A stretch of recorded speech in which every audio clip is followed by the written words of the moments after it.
is the biggest great chemistry.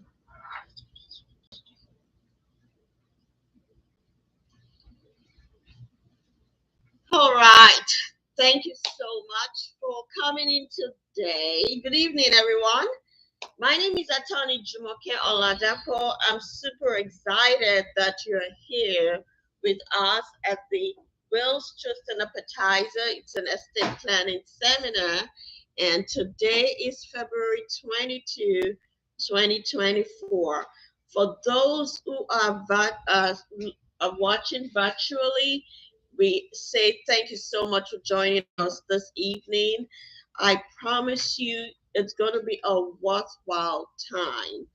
The topic for today is how to avoid the three biggest mistakes in estate planning. And I'm your trusted estate planning attorney, and I want you to take it as that. You'll experience it at some point. And welcome.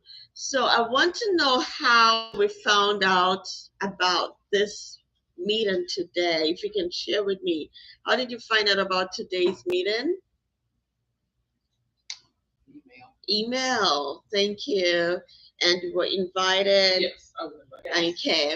And BNI, thank you so much for coming. And for those online, you can put in the chat how you found out about us.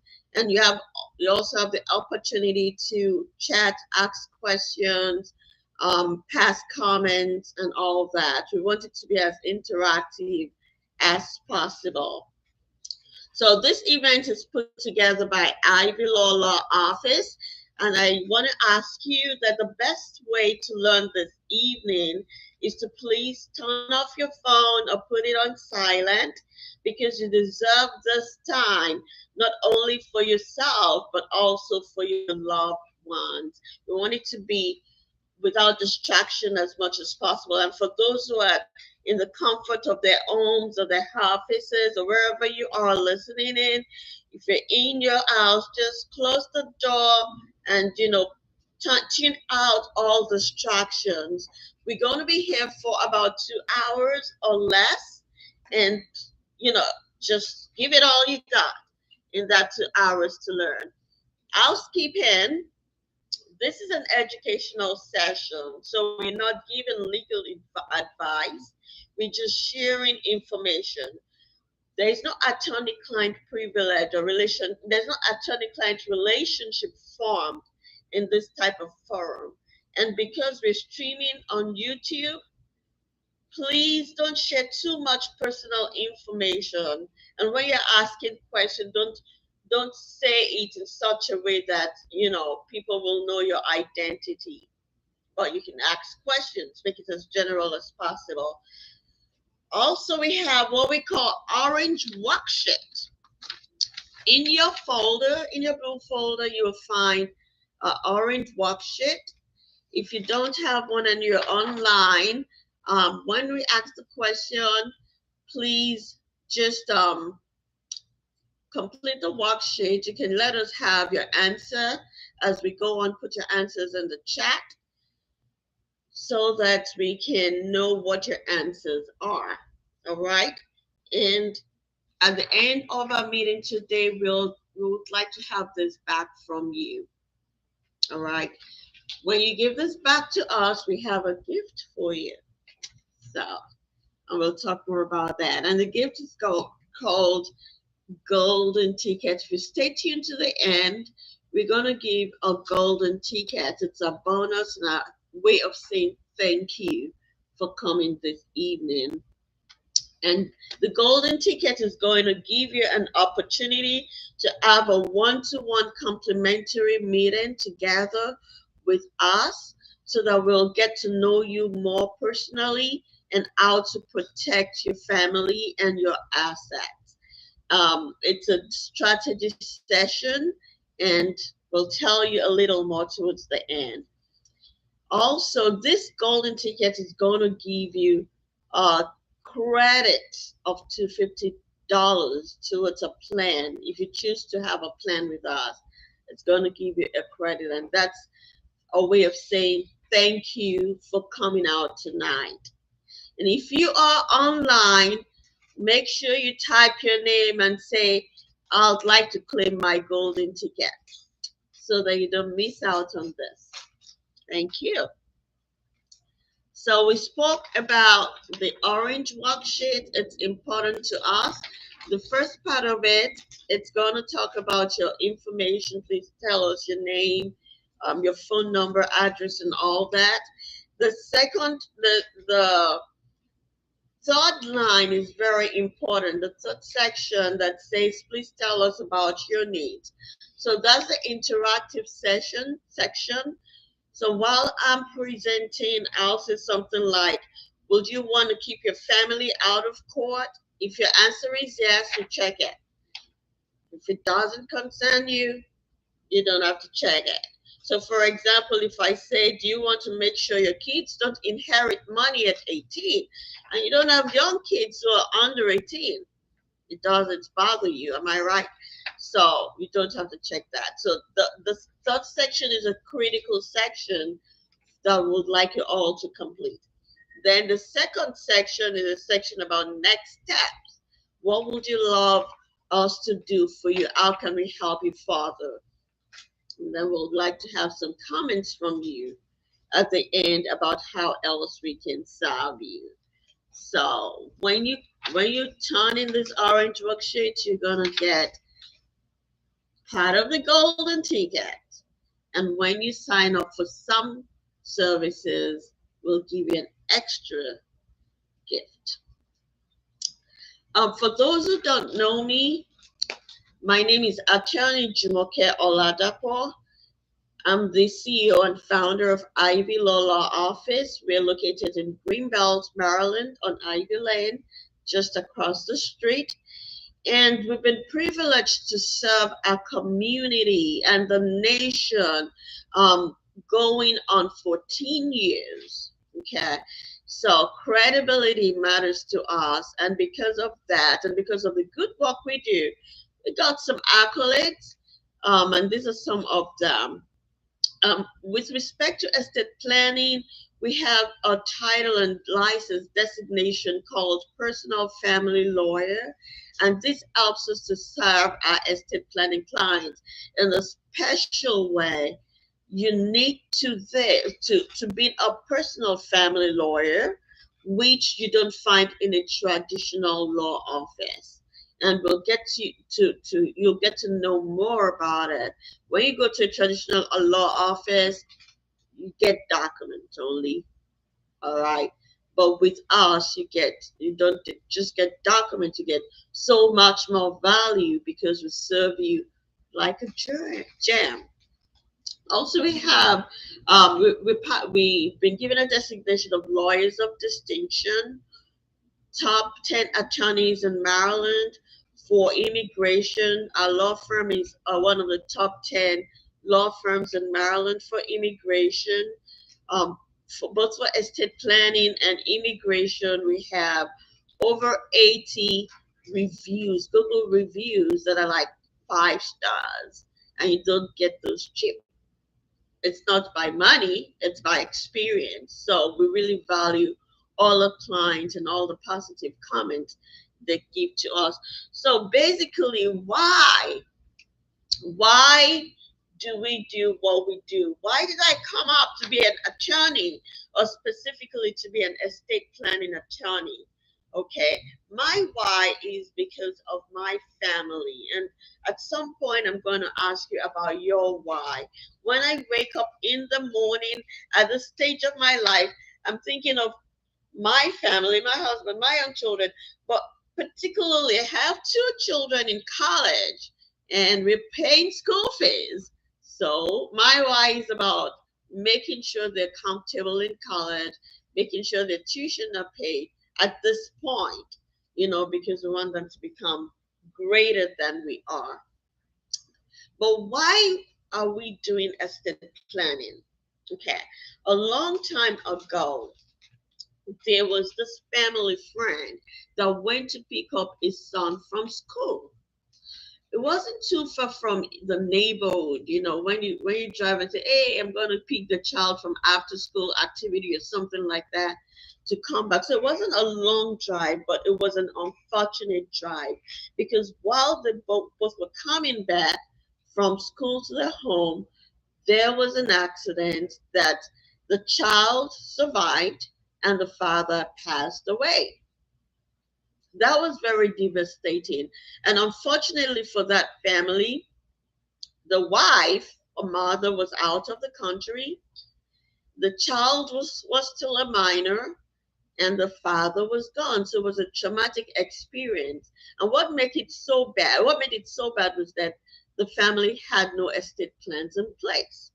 So they were looking for who to call, who can help, because the mother was not there. The child had to go to see with CPS and had to stay with a stranger for a few days before the mom came. So the trauma of losing a father, the trauma of staying with a stranger was so bad. And when the mom came after a few months, she was like, "Oh, I don't even know how to access his account. The home is only in his name. What am I gonna do?" So I'm like, "Sorry, but you have to go through probate." I helped them with this process, but it was a very long, winding hassle process for them. And I was like, something can be done better. I wouldn't want another person to go through this experience because they're trying to get title to the home or because they're trying to get money from the account and they have to go through the court process to get an approval from a judge or the court system before they can get what is duly theirs. So that was what prompted my interest in doing something better, but not in a traditional way. And we have this model estate planning process in which we made some things better. We work as a team in our office to give you like a five-star experience, quality legal representation. So my team, we have some of them here today. Help me say hi. We have Miss Francis, Attorney Francis. Hi. Thank you for coming tonight. We have Miss Taya, our Client Services Director. Hi. We have myself and Miss Moji and Miss Funke are also with us, but they're not here today. So I'm really grateful for this A team that we have working to serve our clients and community. So what do we do? What makes us different? In a law firm, you probably get something called hourly fees every time.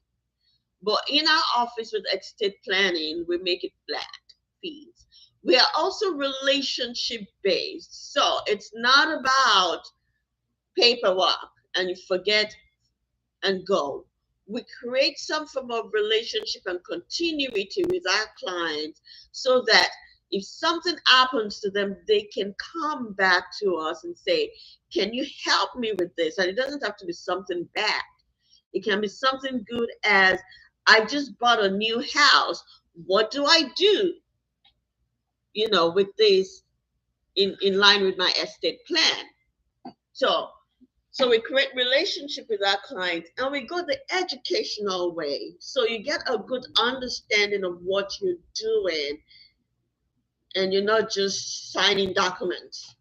When a lawyer just tells you sign, sign, sign, sign, and you don't even understand all the legal jargon in there, but we make it to understand or make it simple as possible for you to understand and be able to make informed decisions. So these are a few of what makes us special, and we give a lot of value added services to our clients. So going to the meat of the matter, do you currently have an estate plan? If you do, you can say yes. So we have some yes and we have some no's. If you're online, can you tell me, do you currently have some have an estate plan, put a yes, put a no. When we say estate plan, it's sometimes a big word to a lot of people. You know, what's estate plan? Do you have a will? Do you have a trust? Have you heard of a power of attorney? And these are just a few of estate planning legal documents that are popular. There are lots more. Okay? So, if you do have an estate plan, no. If your answer is a no, I want to say why not. So, you can tell me your why not if you don't mind. Do you want to tell me your why not? No need. You think you just think you don't need one. Okay. Thank you for sharing that because I'm going to put it as part of my reasons. So, some people say they're too busy. They don't have the time to get one done. And honestly, we live in a very busy community or a very busy society. So you can get to do every other thing, but what is important? But having an estate plan is very important. That being too busy may cost your family. So that's not a good excuse. Some people think they're too young. That's for the people that are seniors and old. But unfortunately, incapacity and death does not strike the seniors and old only. It could be to anybody. Recently, I heard of someone probably in his early 40s that went to an event on Thursday and on Friday it was no more. And everybody was in shock. So it's no one knows the date of their lives. Don't say you're too young or it's for the old. Some people think it's too expensive, but they don't even know how much it's likely to cost. You have an opportunity to have an idea of how much it's going to cost during this event. But it's not too expensive because having no plan in place is going to cost you more. Alrighty? Then some people say, I don't have enough in form of assets, in form of some people say, I don't have a house. Oh, I only have a house. It's something just simple, you know. They underestimate what they have. But it's not about whether you're wealthy or not. It's not about being wealthy. It's about if you have something modest, and we're going to get to how modest it can be in a few moments, you need a plan. Alrighty. So if yes, what do you hope to learn today? Some of the people what some of the reasons of art include, well, to better understand what was done, or maybe it was even done right or not. Some people think, well, I did an online plan.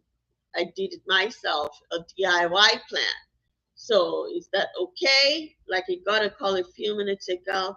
The person was saying, oh, I did a template. Like, okay. But will an online template be enough for you or for your family? You know, that's a big question you need to ask.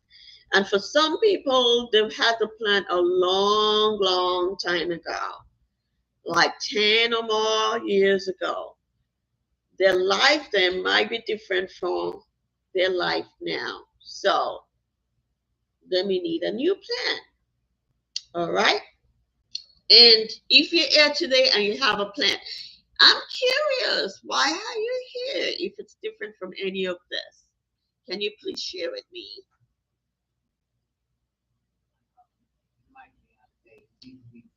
You need to review. Thank you.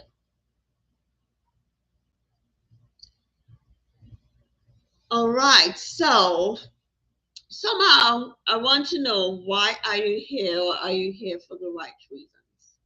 Okay. So if you're here for the purpose of making sure that your family don't have to go through the hassle of probate, and you want them to be comfort, and you want to have a total assurance that they are well protected if something happens to you. You're here for the right reasons.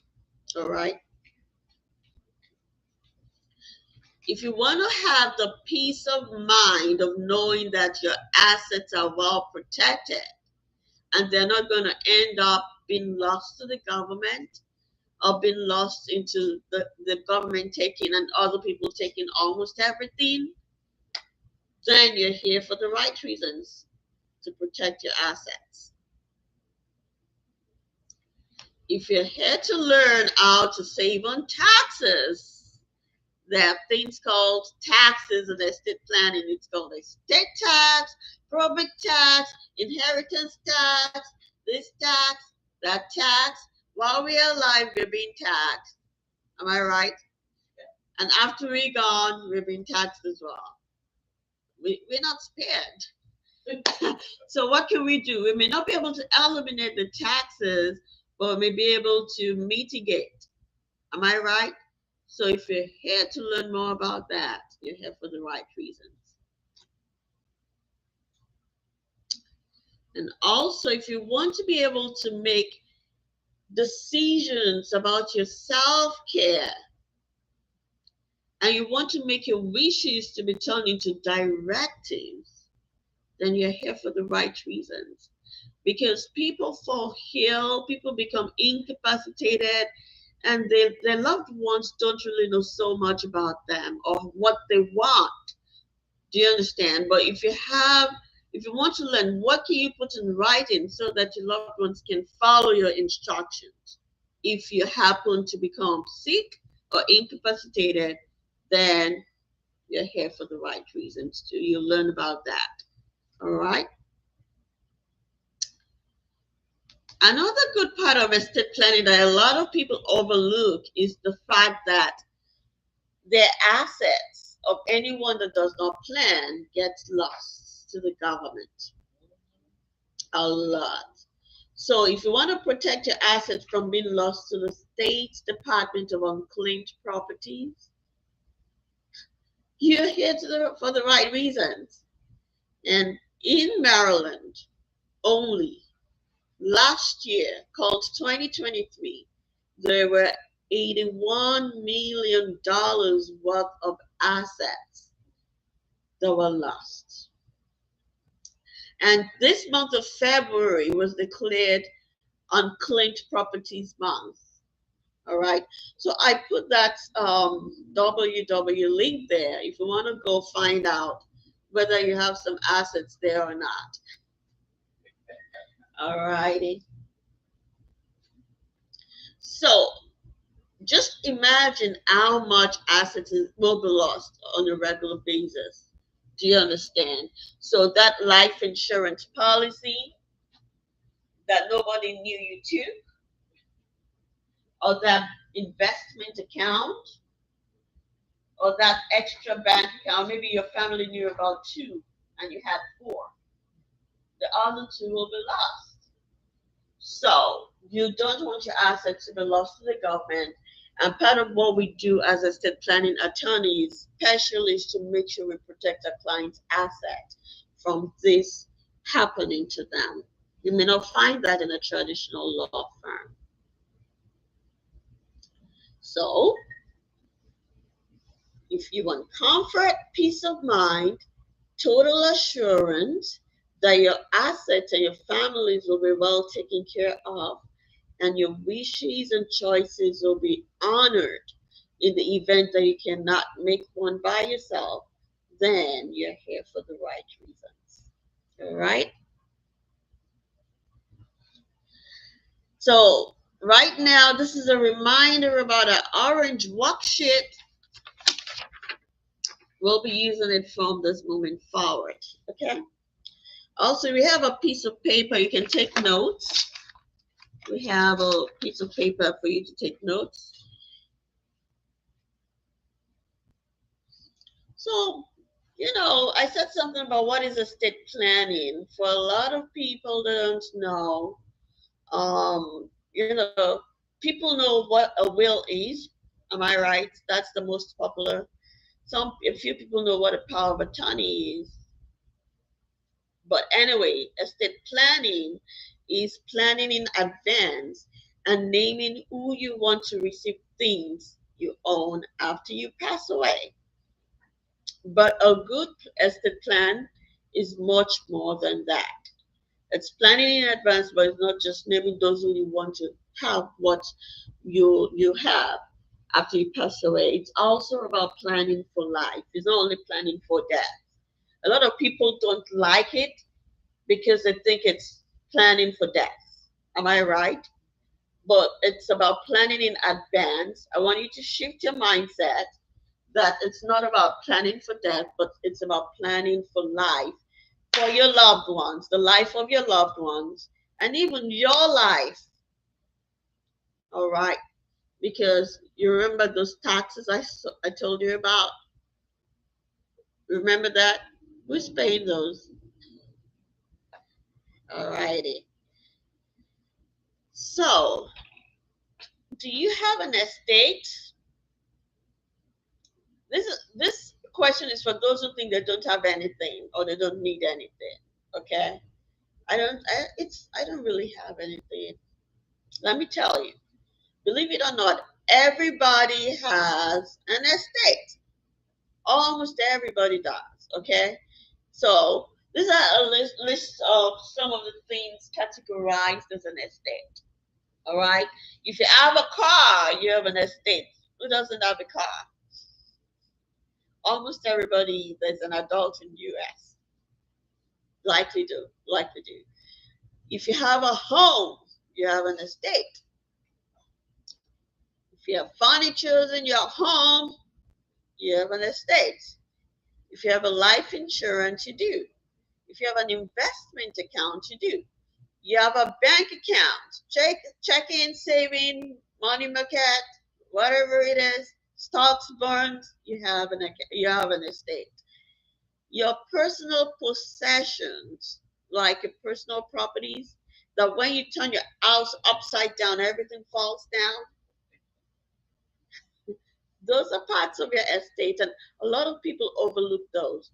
Things like your artwork, things like your wristwatch, your jewelries, your clothes, your shoes, all those are part of your estate.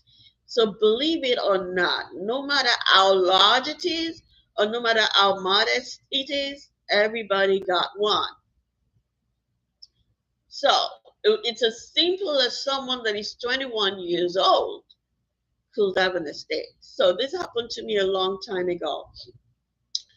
Our adopted daughter had an accident and she passed away, unfortunately. And we're like, what does she have? Of course, she has shoes, she has clothes. Am I right? The ones we got for her. I can remember that this winter coat, she had a winter coat, and that I used the winter coat after she passed away for a few years, just to remind me of her. That was part of our estate. Am I right? Also, I had to go to the court because she didn't have any plans in place. That was over, that was like 14 years ago. Okay. I had to go to the courthouse. And I was like, why am I going to the court? Because she doesn't have anything. But do you know what our estate was? PEEP. Because she had an accident, there's this insurance called PEEP that they give to people. And it was some substantial amount, probably a couple of thousands. And because she was driving our car when she had that accident, we had to get that PEEP. I've forgotten what it stands for, personal insurance protection or something like that. That was our estate. And I had to get a letter of administration to be able to get the PEEP. And I had to get a letter of administration to be able to access a bank account for the $100 that was there. So did she have an estate? Yes, even though it was not a lot. So how much more a lot of people that have worked so hard and they have all these big houses, mansions, and all that stuff. Everybody does, no matter how modest. So this is who needs your protection, because when we do things, we should do things not. Sometimes we should act beyond ourselves. That's what life is about. Am I right? Not just for you, not just for your own interest. Have the interest of your children, your brother, your sister, your parent, your uncle, anybody that is connected to you as a heir. Do you understand? A lot of people live and work for their children. Am I right? That's what they say from where I come from. They'll say, I go to work because of my children. So why don't you protect what you're working for? So who needs your protection? That's a question that I would like you to write your answer in your worksheet. Who needs your protection? If you don't have a who, I'm sorry, in your notepad. Oh, okay. Sorry, in your notepad. Just just think about it for a moment. Who needs your protection? At least do something for those people. Okay. The next question is, what needs your protection? Maybe you don't have a who, and you come from a very small family and you're the only child. You don't have children, you're not married. Maybe you have one uncle or auntie or a niece or nephew, but you have a lot of what's. What needs your protection? Please, you can write that down on your legal pad as well. Not because all when you can answer the who, what, and why question, it motivates you to do the right thing. Why am I doing what I'm doing? I'm doing it because of a who. I'm doing it because of a what. And these are some of the things that people protect. Okay? Alrighty. So earlier on, I said something about planning should be planning for life. Am I right? Not about planning for death. So it takes a mindset shift from saying, oh, I need to put a plan in place because I want to die, but then nobody wants to die. Am I right? But if you say, I want to plan for life, is a new experience, the whole new experience, because it gives you an opportunity to make informed and empowered decisions while you're alive and sane. It helps you to save your family thousands of dollars that they would have lost if you don't have any plan in place. Your assets will not be lost upon death. You protect your family's monies from creditors, from outsiders, from undue influences. All right. And then when you're working with an attorney, you have right counsel beside you, someone that'll be able to advise you on what to do from time to time. Then you have to keep your family out of court. You can learn to keep your family out of court and out of conflict. A lot of people get into, they put their families in a whole lot of mess and confusion because they either don't have any plan in place or they're not planning right. So you want to avoid that. If you have a will only, you can keep your family out of conflict because you have instructions in place.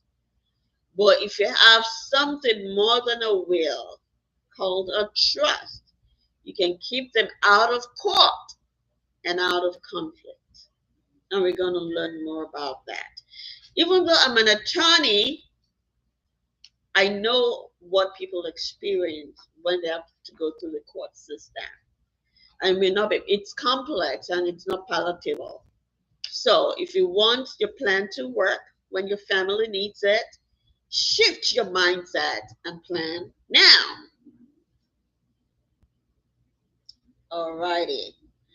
So for those who have a plan in place, if you have an existing plan, my question is, when was the last time you reviewed it? 3 years ago? 5 years ago? Last week? 20 years ago? I knew of a couple that's reviewed their plans in like 20s. When they got married, they had a plan. And they were almost 30 years into marriage. Everything about them has changed. And they still had a plan from 30 years ago. Do you think that's going to work? No, because their children would have grown. They might have lost some people they put as agent. Let me tell you something. If this let me give Mr. Jones, I'm giving the person a name. He was married to Mrs. Jones. They were married for a couple of years. They had a plan in place. They had a will. They got a divorce. And Mr. Jones still kept that plan. If Mr. John passes away, Mrs. John has that plan. Am I right? So what's going to happen? Everything goes to her. Am I right? Now, if I said passed away, everything will go to her. If they get a divorce and nobody changed the plan, what's going to happen? Everything will still go to her. Is that necessarily what he would have wanted? No. So even if he marries again, he didn't change his plan. So a lot of people make plans and just put it on a shelf. It doesn't work that way. You need to review your plan if there's any major change in your life. Like, because the law can change, the beneficiaries can change, your assets can change. Let's say when you made the plan the first time, you had only one house, then now you have 3 houses, and now maybe you gave one to each person, and now one person is no more. Things do happen. Do you understand? So when there's a major change in your life, review your plan so that it will work for you. Okay? And if you don't have any plan at all, the state has a plan for you. Right. You see, US is one of the smartest countries in this world. If you don't have a plan for your life, they have a plan for you. All right. And the state's plan is not usually good. It's gonna be for their own good and not really for yours. All right. So it's important that we have a plan. And so now we want to look at what the state's plan is.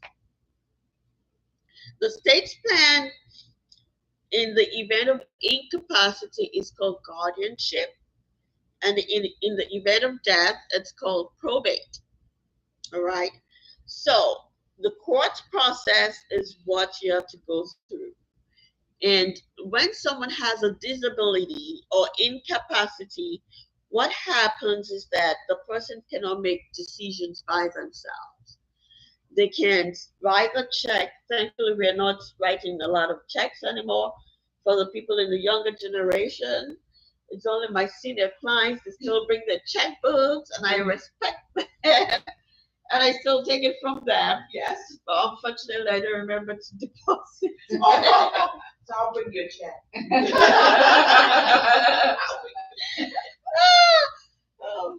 Thank God for mobile deposits, though.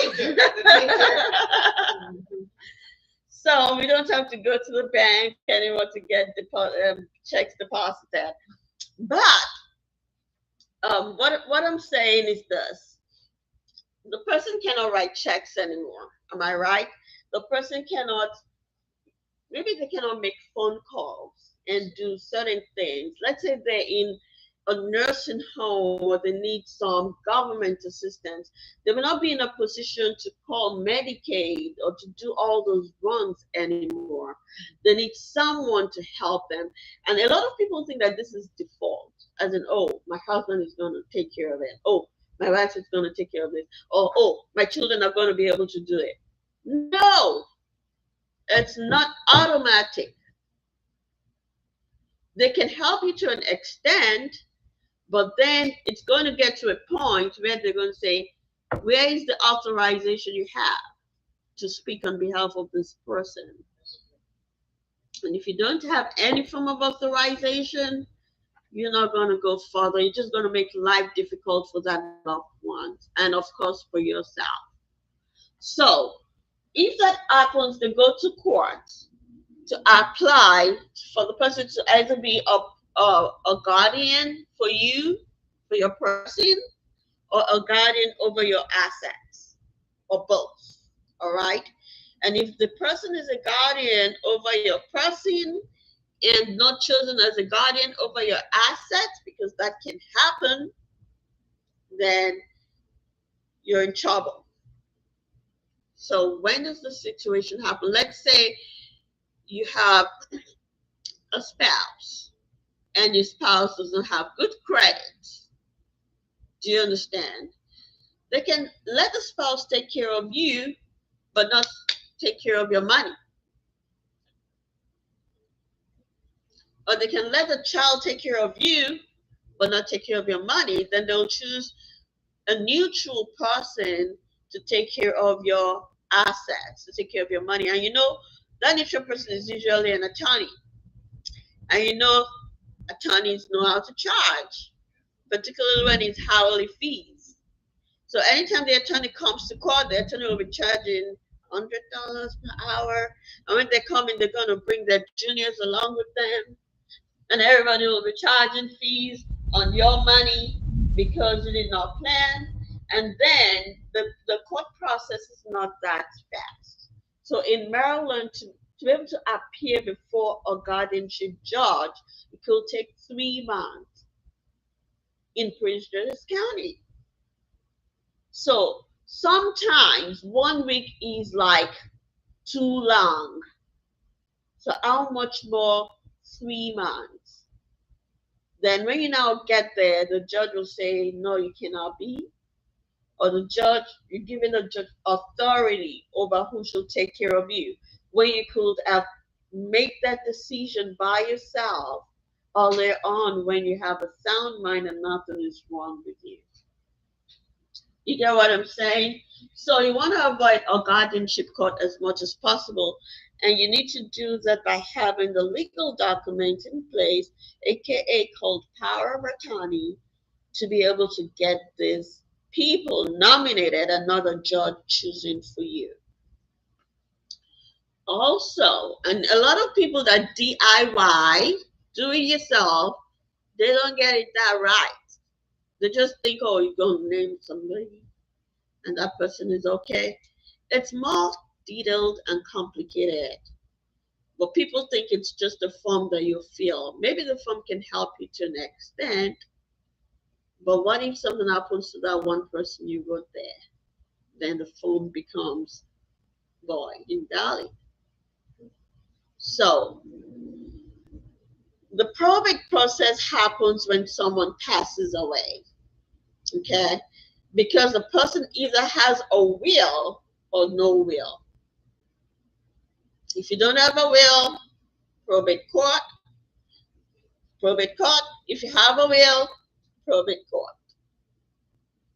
Because it's like suing yourself with your own money for the benefits of your creditors. And I'll tell you about that soon. When you get to the probate court, they're going to ask, what does she have? Or what does he have? And then everybody will take their piece of the pie. The attorney, if you have an attorney, the personal representative, if he's not nice enough, also called the executor's fees, they're entitled to it. If you have a home, the home is likely to be appraised. You're going to pay for bonds. You're going to pay newspaper publications. You're going to pay creditors if you have one. You're going to pay the court fees. If there are inheritance taxes, you'll pay, etc., etc. So everybody gets, at the end of the day, what's left is going to be for your people. Everybody gets first. Then the water will be dripping slow, dum, dum, dum, dum. Let me tell you, if you don't plan, you may lose up to 5% of your asset to all these processes. And credit. And creditors too. Yeah, yeah. Because, and that's what upsets me the most, that newspaper publication part. Because they're going to publish it 2 times. Hello, Walls. Mr. X just passed away. Does he owe you money? And I'm going to pay, or you're going to pay, or your family's going to pay to announce that. And then they'll give them 6 months to be able to make a claim. So it's important that you try as much as possible to do something better for yourself and your loved one to avoid this process. Okay? Now, if you don't have a house, you don't have a car, you don't have anything, they still run the ad. Yeah. So everybody's past is an ad. Yep. So Maryland probate, for those who like it, I don't like it, and most states are the same. Number one, it's public. Okay? It's public. That means if you have a will and then you pass away, your will is going to be in public record. Anybody can go and see and read it. And that's why some people get calls. You want to sell your house? Realtors go there, to buy houses and sell houses. When you see estate sales, something like that happens. Things, do you understand? So who your beneficiaries are become public. And if your beneficiaries are minor children, they'll get a call. Hey, you want to buy a credit? You want to get a credit card?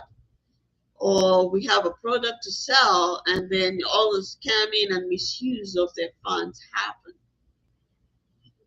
Also, the probate process takes like 12 to 24 months. So at the end of the 24 months, it's when it may be closed. And a lot of processes in between. Honestly, that's not the best part of my practice. We do probate law for those who don't plan. We do probate for them. But then you have to do accounting and inventory and second accounting and amended and just go on and on and on until the judge says, check, you're now done. It's not always easy, but the people need money. Also, the cost of probate can be enormous. And I told you before that, so if, for example, someone has a land that is worth $1 million, okay, at the end of the day, the attorney alone could have up to $37,000 as his own fees out of it. So, and that's separate from all the fees. So, if you want to preserve your asset for your loved ones, then do something. Do something. Keep it out of court and probate. You understand? How do you keep it out of court? That's why you're here. Okay. So you can do something better, and we're going to get that. Probate is public. This is Jackie Honest's will, and we know about those who didn't do anything properly. Aretha Franklin, John Lennon, Chadwick Boseman tried to do something, but it didn't do it well. So it all went through the court. So all these big people that think they should know better, they're not really doing well because they're using traditional attorneys. And the system is broken. I was listening to something the other day. It says the traditional way of practicing estate planning, it's not working for the client. And some of these traditional lawyers don't really care because they'll give you documents. It's document people want cheap things. Am I right? The ones you do online are very cheap. They'll give you documents. It may or may not work, and if it doesn't work, you come back to them again for probate. Am I right? They are winning on both sides. But why don't you do something good for your clients so that you give them so much value that they don't have to lose anything? All right. For those who have a will or who don't have anything and the asset goes to probate, the beneficiaries can receive their assets outright and unprotected. All right. So let's say, for example, your beneficiary, your daughter is 15 years old. Let's say, let me use someone's name. Let's say Jackie's daughter is 15 years old, and Jackie passed away, and Jackie left $100,000 in insurance policy for a daughter. Do you think that daughter is going to be able to get that insurance policy at 15? No. And a lot of people make this mistake. I did before I knew better. Do you understand? Because people put beneficiaries on their insurance policy and they put their minor children's name. It's not going to work because they're not going to get it until they become 18. So now I'm going to change the policy value to $500,000 to make it more realistic. Okay? So now Jackie's daughter, called Susie, couldn't get the $500,000 policy at 15, so it stays stuck there. Am I right? Yeah. Now, when she becomes 18, she can have that $500,000 written in our name, given to her outrightly and unprotected. What's going to happen to Susie?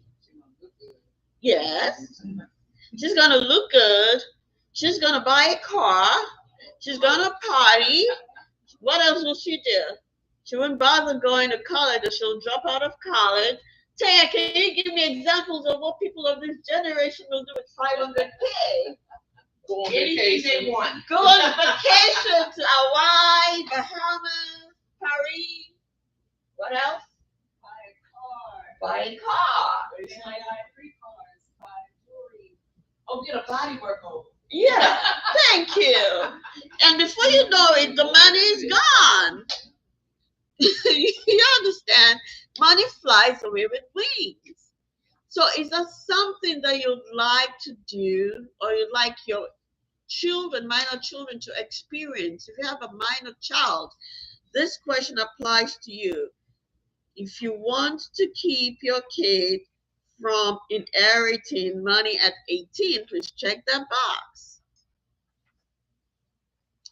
Also, the first question says, if you want to keep your family out of court, we spoke earlier about the probate process and the court process. If you really, really want to keep your family out of court, called probate, please check that box. Okay? All right. And the third one says you want to ensure that your children's inheritance is protected from creditors, lawsuits, and future divorces, no matter how old they are. You know, I told you that the person, since is going to get that money outright and unprotected, we can do something better. Okay? Because now, once Susie gets that $500,000, it's going to be used, you know, She's going to use it without thinking she's arrived. Creditors will come. If she owes anybody, she'll pay. She'll pay the taxes. Then let's say Susie now decides that, oh, she's arrived and she's going to get married. And she now gets married at 19. Am I right? Let's say the money remains $100,000 by the time she's getting married because she had a flamboyant wedding and the marriage lasted for 1 year. Now she puts the remainder $100,000 in a joint account because that's what joint married people do. Am I right? Some people don't. So, well, that's what she knows. Put the money in a joint account, or they use the money to buy something that is called joint. Now, unfortunately, the marriage did not last for long, and they had to go through a divorce. That money, that $100,000, is going to be split into two equal shares: 50,000 for the guy, 50,000 for Susie. Do you think Jackie was thinking about the guy when? Okay, but because there wasn't any planning, because it's gone outrightly, because it's unprotected, it cannot be protected from future divorces. It cannot be protected from lawsuits. It cannot be protected from creditors. But if you have something more than just a will, you have a better plan in place called a trust, you can do this to protect your children's money from lawsuits, creditors, and inheritance by father planning for them. So that the money, when by the time they get in the money is not going to be in their personal names. It's going to be in the name of a trust. So even if she gets married, that money is in the name of a trust, not in Susan's name. Is that what they're saying when they take life insurance and put in a trust? So Yeah. they don't just go through it when they get. So the one for the life insurance is called UTMA, Uniform Trust for Minors Act, something like that. That's that's to help them to be able to use it while in the process. Do you understand? Because someone will be a trustee of that fund for them. They can have it on the trust. All right. Um, you have something to say about it? Did I say it right? Yeah. Okay. We can, when we go to questions and answers, we can talk more about that. All right. So, how well do you know your people, your children, your spouses, your siblings? When it comes to the matter of money, you don't know people. You don't know how people will behave. You may have a good family like this one, and everybody cooperates, but how many families are like that? Well, if everybody is well to do, maybe yes. But if you have a family member that is struggling, that person will fight for his or her rights. Or they marry somebody who's acts up, they change. Yeah, the person will be pushing them. Do you understand? And when it comes to, you can have them nagging with each other, bitching over the assets, telling them, how much did she leave? How much is in the bank account? I want my portion of the house. I want to live in the house. Whatever is not theirs now, they want it. They may not care about their parent before the person died, but now they'll show all the love and care for the assets and the money. Have you played Monopoly before?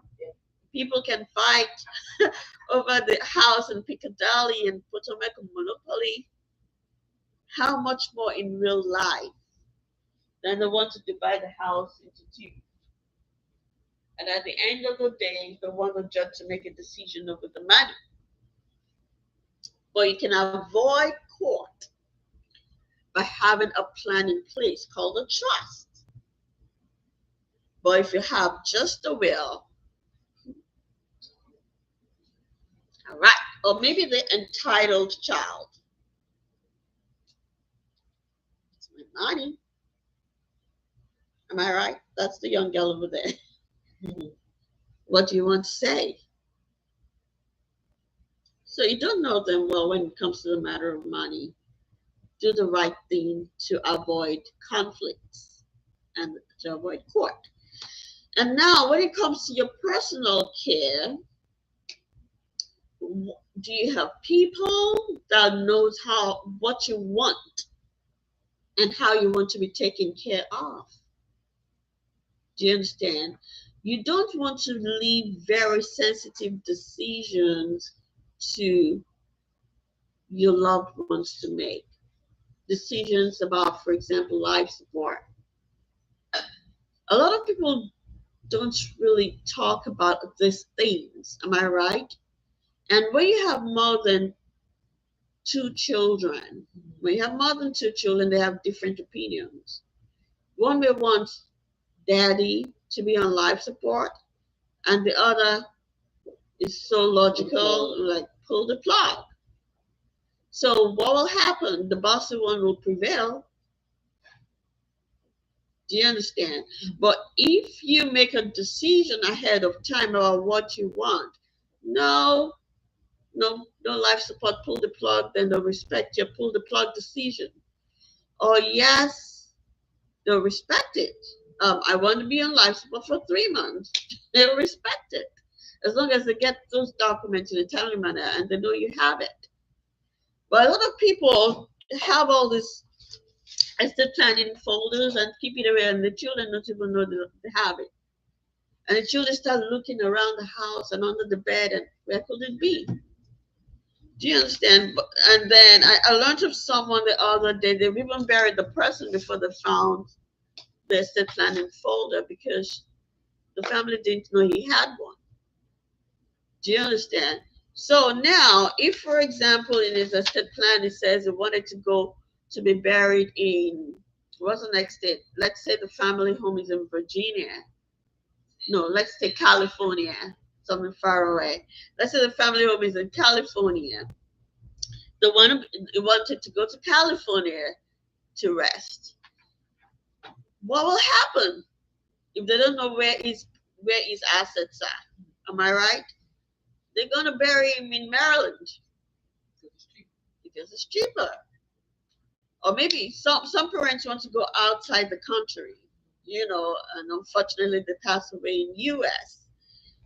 What's gonna happen? They're gonna stay here in U.S. Who will pay for that? Who paid $15,000 to take it? Do you understand? But if they know what you want and you've made plans for it, it's going to be easier to follow. And they know that you have this plan in place. It's going to be followed. In our practice, we don't just give you a document and nobody knows. At least the the first two people that are important to you will get a letter from us telling you that, hey, this person has a plan. If something happens to you, please give us a call. We can guide you. But that doesn't happen in a lot of law firms. So those are some of the ways we do things better. But you can turn your wishes into directives. Do you understand? And that's about self-care. You may know about the story of Terry Schiavo a long time ago. Terry Schiavo was brain dead and was in the hospital, and the husband doesn't want the pulse out. I think maybe the one of the parents want the plug to be pulled. The husband doesn't want it. Or did it? Thank you very much. The husband wants the plug to be pulled off, but the parents did not. That matter was in court for 10 years. And she was on life support for 10 years before the Supreme Court made that decision that the plug should be pulled. That's when it became very, very important to make decisions like that people call leave-in will. So it's part of the healthcare directive. It's important for you to have it. And it makes life easy, and it also helps to avoid conflict. So thank you, those who are online. Thank you for being there. Continue to stay tuned. I hope you're enjoying it. power is low. Help me check it.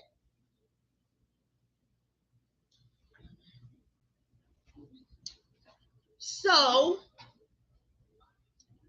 I hope you're enjoying it. Let me do something here. Might need a plug.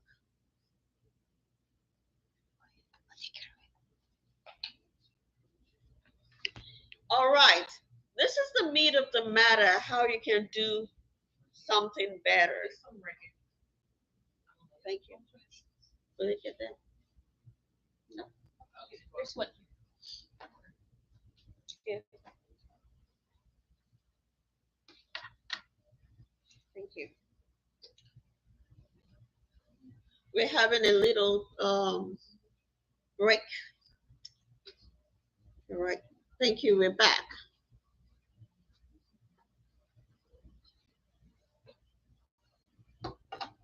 All right. We've spoken about probate, we've spoken about healthcare, we've spoken about protecting your assets, and a whole lot of other things. All right. So the only foolproof way to avoid courts, to avoid conflicts, all right, is to have a fully funded living trust with disability provisions. Please, if you can say that with me, I'll appreciate it. If you can type it on the chat, I'll appreciate it. Have a fully funded living trust with disability provisions. Sure you can. So that way, it's not just about having documents. Some people, I have some people that come to me and say, I want a trust. Okay, how much is it?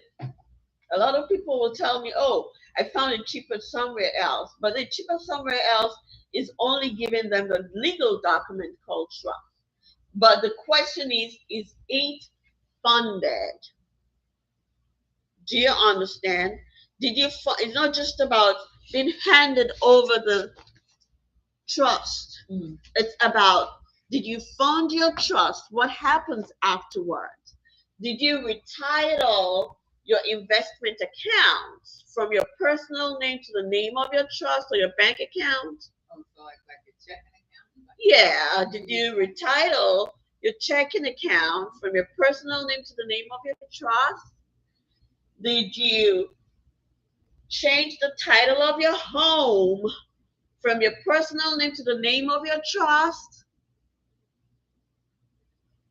Did you transfer your stock bond certificates to the name of your trust? Did you name adult beneficiaries on your life insurance policies and retirement accounts? And things like that. Did you assign your personal property into the trust?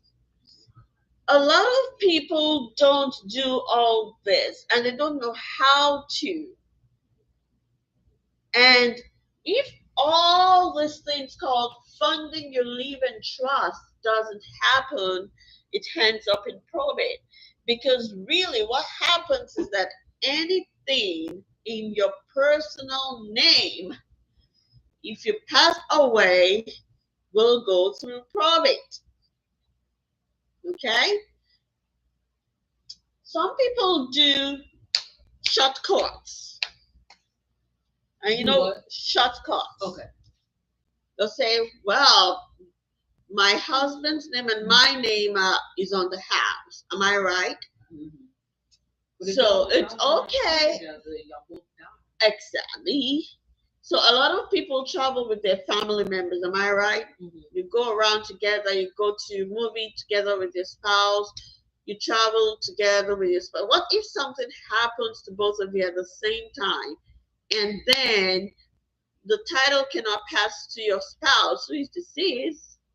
It's going to go to probate. Do you understand? So all of the shortcut things is just, one-sided. People are not thinking fully. So it's not just about having a joint bank account. Because if something happens to the two of you, it goes to probate. All right? So the answer, what you need to have is have a living trust, a revocable living trust. It protects you from court. It protects you from probate once it's fully funded. And then you retitle to the name of the trust and also have disability provisions. So disability provisions are things that it's going to encompass things that a power of attorney has, for example. Do you understand? Like, and it's also going to have things that has to do with Medicaid decisions. Medicaid, if you want that. So if you become incapacitated, a trust can work the same way for you at incapacity as it would at death. So it's a double-edged sword.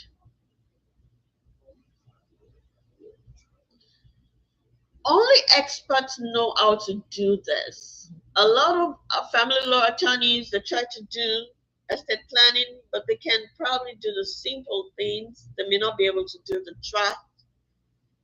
Don't go to general practice attorneys who are door-to-door general that does everything because they may not know what to do. If you want to use an expert, not someone that does everything. Someone that does estate planning only that knows how to have living trusts done and will help you to with the funding. And we do this. Okay?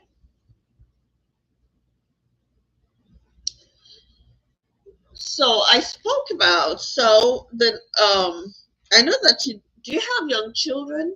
Oh no, I don't have any children, but I want to have kids. I still just want to learn Okay. and be prepared for when I do have them. Okay, so children need to name. If you have children, you need to name guardians for your children as well. Okay, a lot of people don't. A lot of people name guardians in a will, but the will will only become effective after death. Am I right? What if the person has not passed away and they're in a coma in the hospital? Who's going to take care of their children? They're going to end up in foster care. So there are plans that can be made in such a way that you can have both temporary guardians and long-term guardians for your children. Not a lot of attorneys know how to do that. The general attorney wouldn't know how to do that. So if you have minor children, you need to take care of them. Also, you can learn how to protect their assets completely from creditors, from lawsuits, from just not only your assets, not only protect what you're giving them. That can be done through a living trust also? Yes, that can be done through a living trust. So that from generation to generation, all these Rockefellers, what do you think they did? So I thought they had Dynasty Trust. What did you say? I thought they had irrevocable as opposed to living. They call them irrevocable. That may be part of their plan. Okay. So it might have like a combo. But there's some generational things gonna call. Do you want your asset to go from, let's say, from you to your grandchildren? You can do that through a trust. You can skip your child and go to your grandchildren. So is that what the dynasty trust is? You have a question on there? Can you read out the question? Is a fully funded living trust the same as revocable trust? And does it include power of attorneys and directives? So yeah, so answering that question, thank you very much. A fully funded living trust, yes, is a revocable living trust. It has provisions for incapacity, which are part of the provisions that a power of attorney has. Yeah. The healthcare directive is a separate legal document. Also, the power of attorney is a separate legal document. But the revocable trust has some components of power of attorney. I hope that answers your question. Alrighty. So, I just spoke about the fact that if you want to make sure that your children don't lose their inheritance to new spouses and lawsuits, you can protect what you're giving them. Okay, like the example I gave earlier on. And the best way to do that is through a living trust as well. Like the child would have a living trust? You make provisions in your living trust for that child. Giving such instructions like creating a trust and a trust. Got it. Okay. All right. It's easy and it does not cost a lot. In fact, do the calculations if you can do a calculation for me. If you have your phone, please do a calculation. Let's say you have assets worth $1 million. Everything you have in this old world is $1 million. And you have to pay 5% on the $1 million. How much is that going to be? 50,000. Would you spend 50,000 while you're alive in creating a trust? Maybe not. We'll get to that. We'll get to that in a few. But this will not cost you doing the right thing is not going to cost you $50,000. Okay? It's not going to cost you $50,000. But not doing the right thing will cost $50,000. All right? Yes. So a lot of people struggle between, do I need a will? Do I need a trust? Do I even need anything? Do you understand? I don't need anything. I don't have a lot.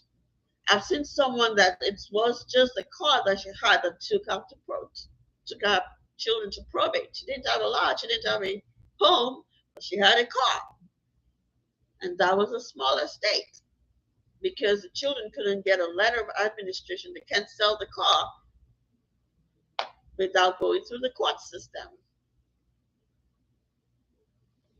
And another thing that I realized, a lot of people have houses in their names, but they don't leave the money for the children to pay the mortgage. What's going to happen? The title cannot pass to the children without them going through the probate system. But by retitling it within the living trust, then that's what helps the protection. Exactly. I'm just trying to make it make sense. Ooh, you got it. You're smart. So, do you need a trust or a will? Yes. If you have an asset and it's over $50,000, you need a trust. Okay? Or whatever it is that is a regular estate. Okay? If you own a home or a real estate, you likely need a trust. If you have minor children, for the reasons I spoke about, you need a trust. If you have a blended family, you need a trust.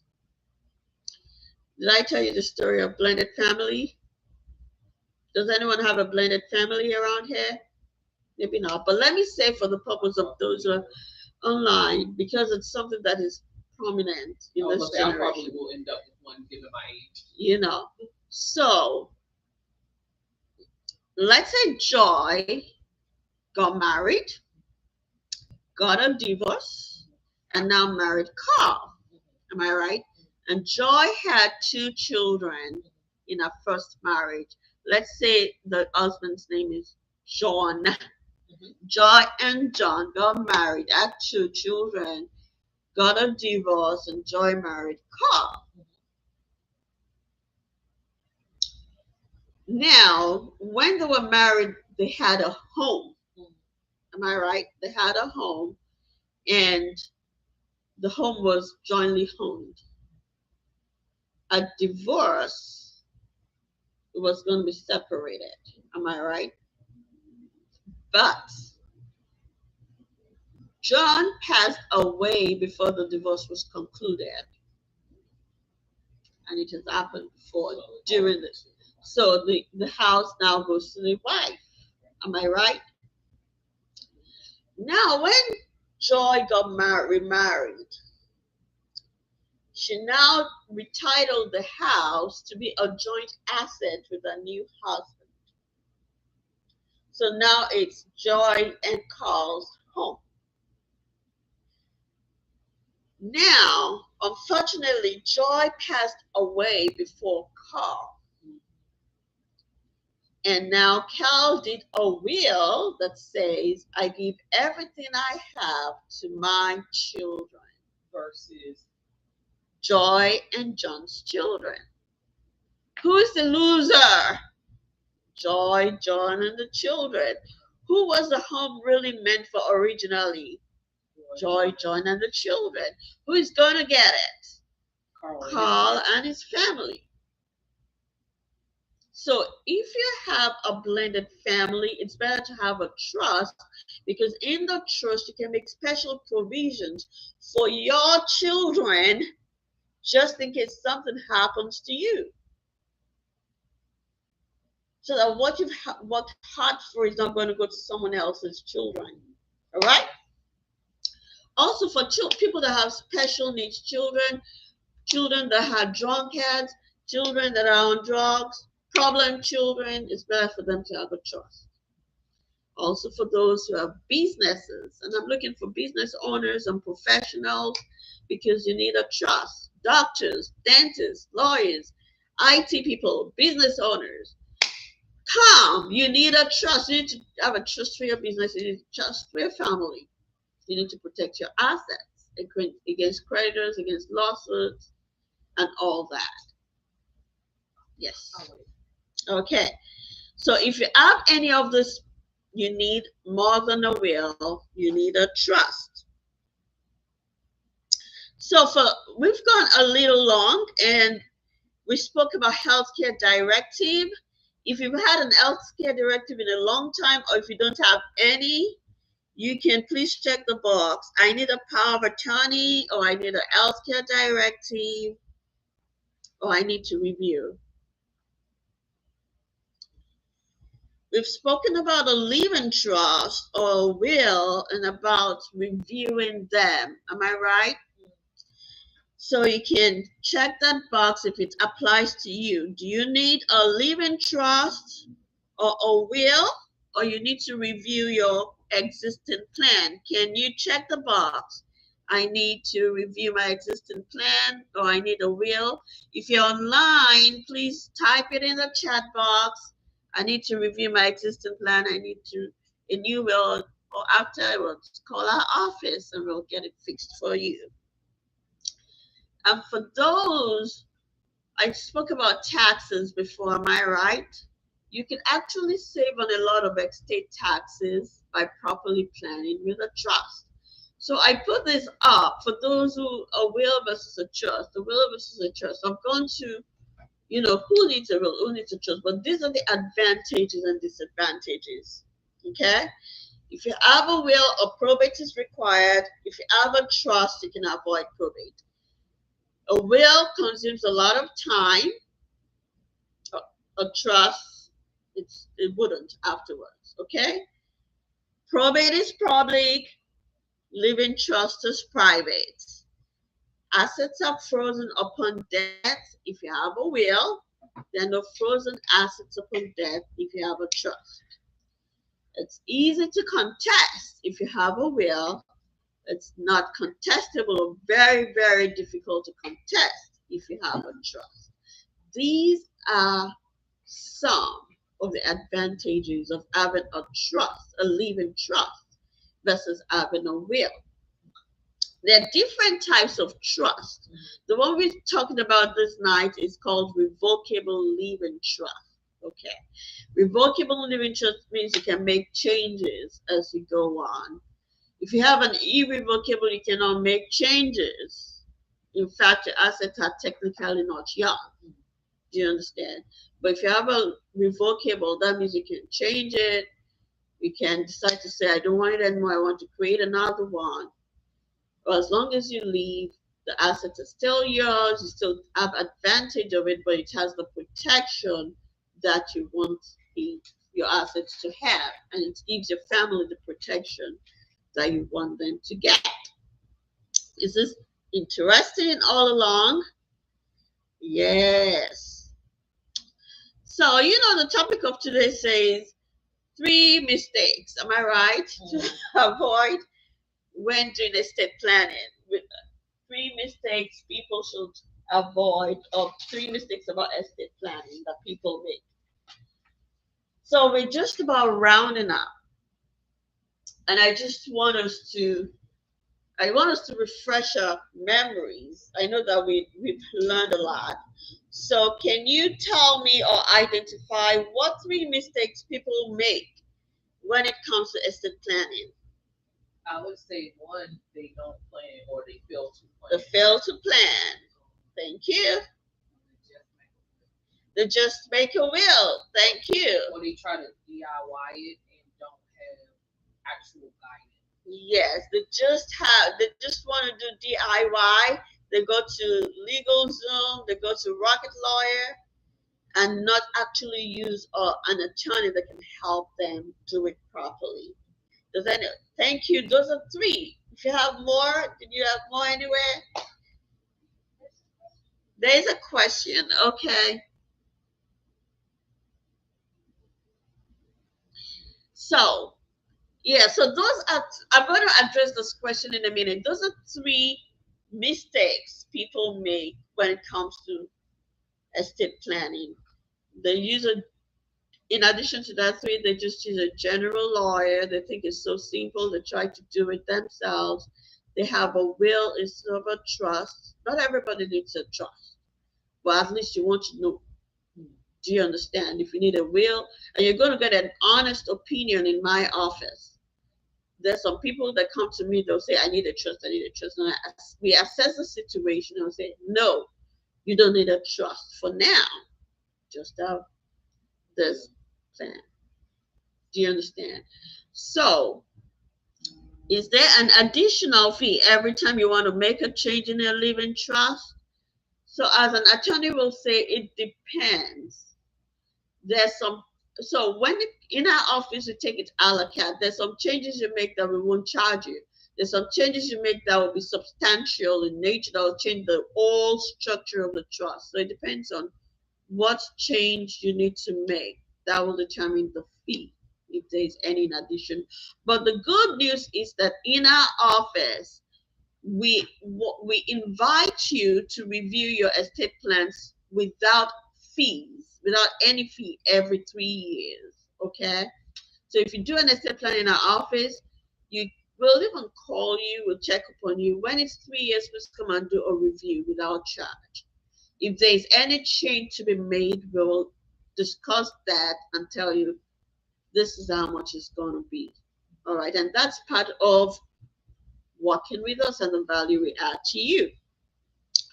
So, for some of those mistakes that we said, how can you avoid them, or how would you avoid them?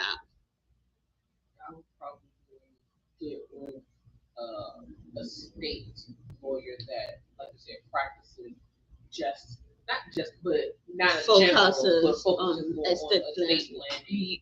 Yes. I Hmm. would have, I would get an assessment of what I have to even see if that's something that I need. Hmm. I And can't remember. also, rather than have a will, if you may need a trust. Get an assessment. I believe in trust rather than a will. Or have a plan rather than nothing, because the state has a bad plan for you if you don't have anything in place. Oh, protect your children. Don't leave them out. Give them guardians. Um, and there are a whole lot more that I think we learned on how to avoid these mistakes people make in estate planning. So the third question is, what are your takeaways from today's seminars? It's almost the same answer. Yeah. Do I have something online? Do we need an attorney to execute the trust, or the document is enough to show to make things happen as stated in the trust? Do we need an attorney to execute the trust? You need an attorney to prepare the trust. You execute or sign it. And when it's time to use, because there are legal languages there, you may need an attorney to help you interpret.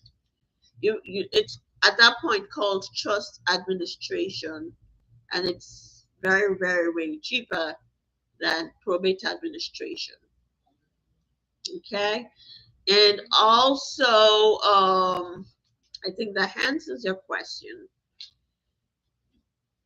Is the document enough to show things that happen as stated in trust? In our office, sometimes in our offices, yes, because we prepare all our things in such a way that there's so many summaries. There are like 3 or 4 sets of summaries with our clients' plans. Okay, you have the diagram, you have we break it down in such a way that if you don't understand all the legal jargon, you understand the summary as a lay person. So we make things easy for you. We're not just there to take your money and give you a complex document.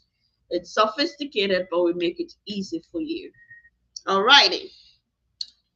So we've spoken a lot today about having a trust versus having a will, planning rather than not planning, and a whole lot more. How we want to encourage you to take a next step. And how do you take a next step? For coming out tonight, great. Then there's a next step with our office on how to start the process of estate planning. And we start by what we call a family wealth planning session. Okay. A family wealth planning session is a one-to-one meeting with an individual or a couple, if they're a couple, and we sit together for a strategy session for them to know more about their life, their assets, their families, what they want, and what they need. We don't sell what you don't, we don't give you what you don't need. Honestly, I cannot do that. I don't do that. So we're very honest in our office. We're truthful, and we have integrity for us with our services. So also, we want you to do things right so that the plans you make will work for you. There's some people that plan, but their plans do not work for them.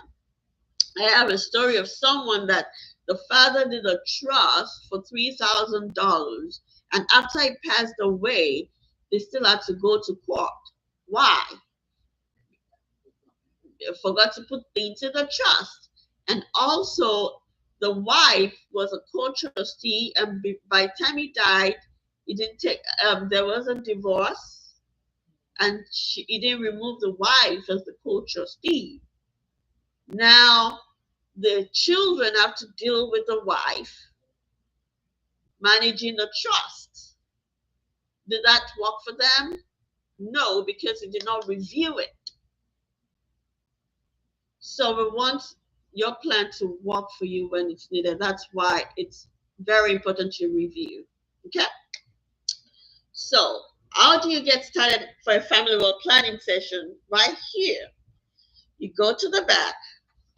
When you complete this form, please help us complete and submit it. We're going to give you a gift certificate that just encourages you because you came to have that session. Okay? The value of a family wealth planning session is $750. But if you submit this form and you book a session, we usually book our sessions with you have to make a deposit of $20. So whether you're online or in the room, you book a session, you pick a date, you pay $20 to secure your appointment, and you complete the intake and submit the intake, you will have the $750 for $730. It has a timeline on it, so if you'd like to make use of it, please submit your orange worksheet, or if you're online, make sure you write, please send me my worksheet and my gift certificate. But the advantage of a family well planning session is this: it makes you to be more organized than you were ever before. And by virtue of being organized, your assets will not be lost to the government. Also, you're able to make informed and empowered decisions because you understand why you're doing what you're doing, why you're picking who instead of X instead of Y, and a whole lot of other things. You get a lot more education than what we shared this evening. Also, you know the different levels of plannings we have, and you're able to choose your level of planning that fits your family needs. Our fees are flat fees, so you know the cost or the investment because you don't want surprises. If you go to a general office and they charge you per hour, you don't know whether it's going to cost 2,000 or 3,000. But you know that in our office, you have an idea of what's going to cost during the family world planning session. Also, you know with certainty that because you're using an expert attorney, your family will be expertly guided with law, not only during your lifetime, but after you're gone, your family will be. Alrighty. And we have a lot of people that come to us, that call us after a loved one passed away. Not too long ago, we lost a client, and the client did not have any child. The people, the the siblings, because we sent a letter to them, called us to let us know that hey, our sibling passed away. She did our estate plan with you. How can you help us? So we helped them, we guided them on what to do next. And this made their life a lot better than scrabbling around for where she kept her estate plans. Our office is relationship based, and that's a lot of value that we give to our clients. And we want you to plan ahead to avoid problems. So we don't want you to procrastinate. If you want to review your estate plans, don't procrastinate. If you did a DIY, bring it for us to review or do it right. If you have no plans at all, schedule a family planning session. Let us get this started for you. Alrighty. So with respect to the fees, we have three levels of planning. You are during the family well planning session, you will be able to choose a level of planning that fits your family needs. And our fee starts from $2,000 and it will range up to 8,000, $9,000. So it depends on where you fall. But you choose your fees at the end of the day. We'll guide you and you choose your fees. But from the knowledge and information you get, you will know the right thing to do for your loved one.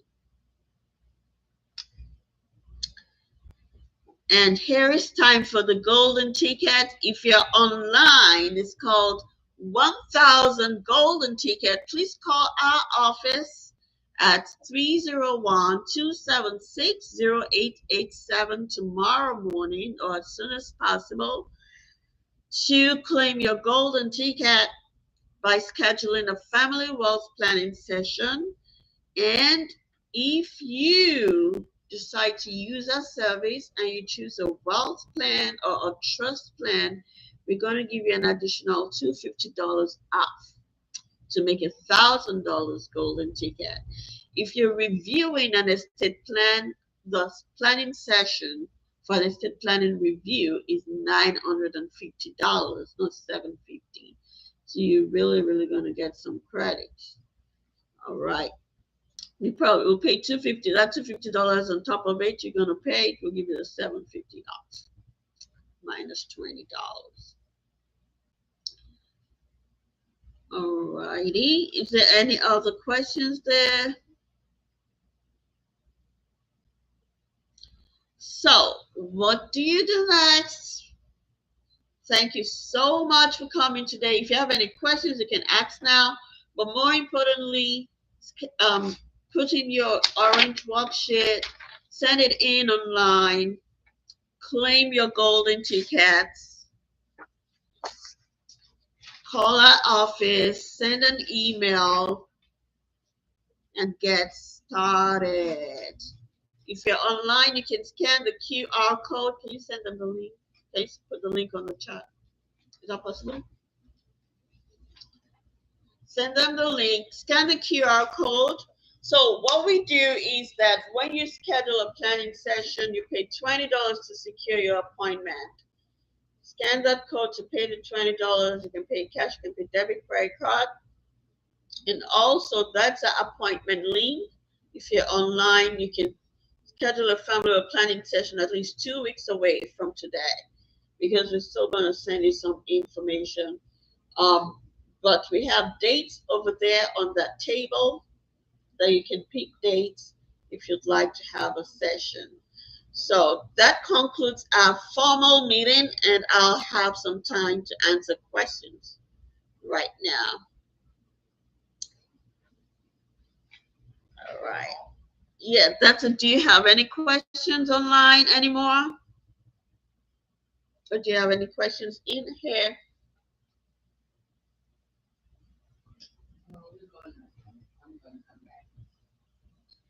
So no questions for now. Alrighty. Of course, you can definitely ask more questions during the planning session. Bring your questions. Thank you so much for today. Thank you for your time. I hope it was worth your while. I hope it was very informational, educative, and at least. Okay. So for those who are online, please contact us. I'll leave it there. And for you said you didn't understand the signature question. Signature card. Okay. So when you're opening a bank account, you know you sign some cards. So that's a signature card. So no one can sign your signature card for you. Am I right? When you have a trust, you have to title the name of the bank account to the name of the trust. Yeah. So that means you're gonna go like ahead. Regular checking account and savings account. Yeah.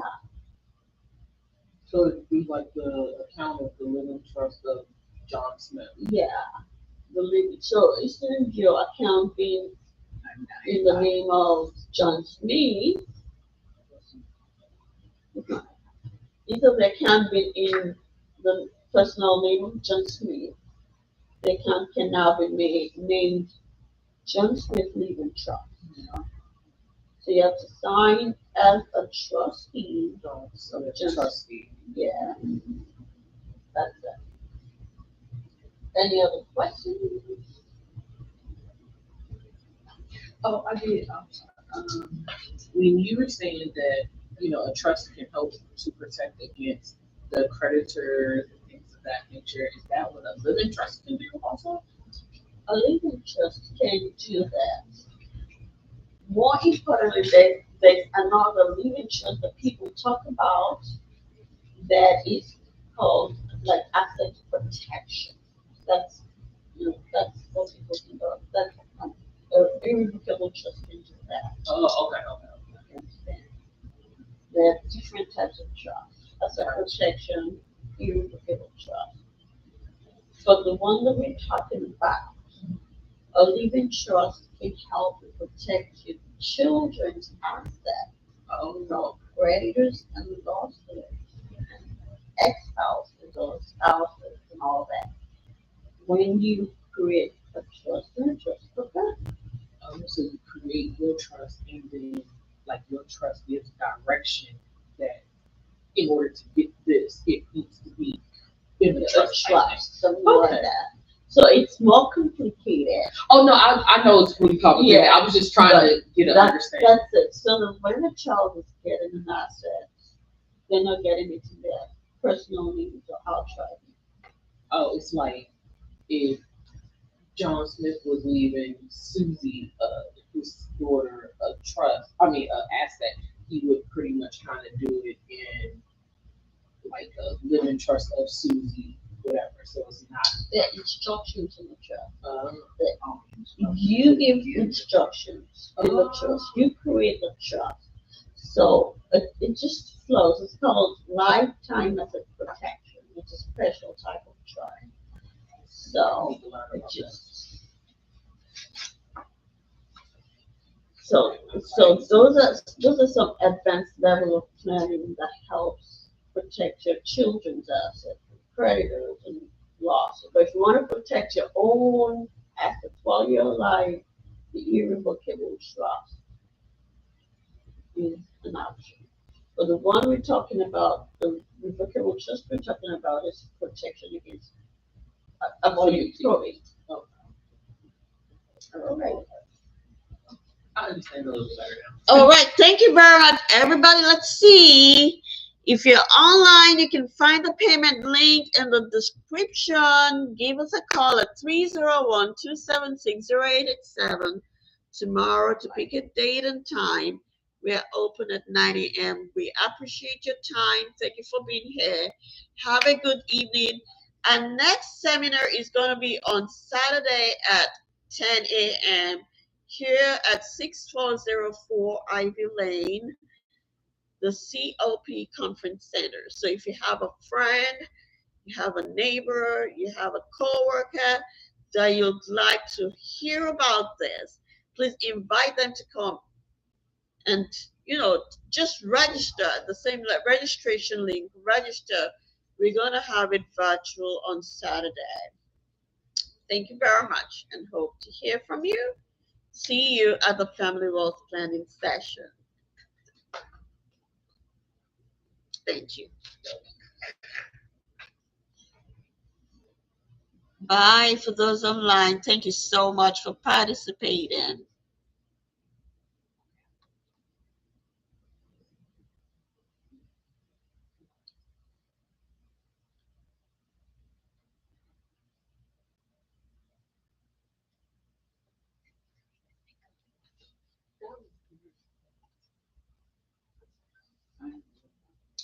Thank you so much for coming. now.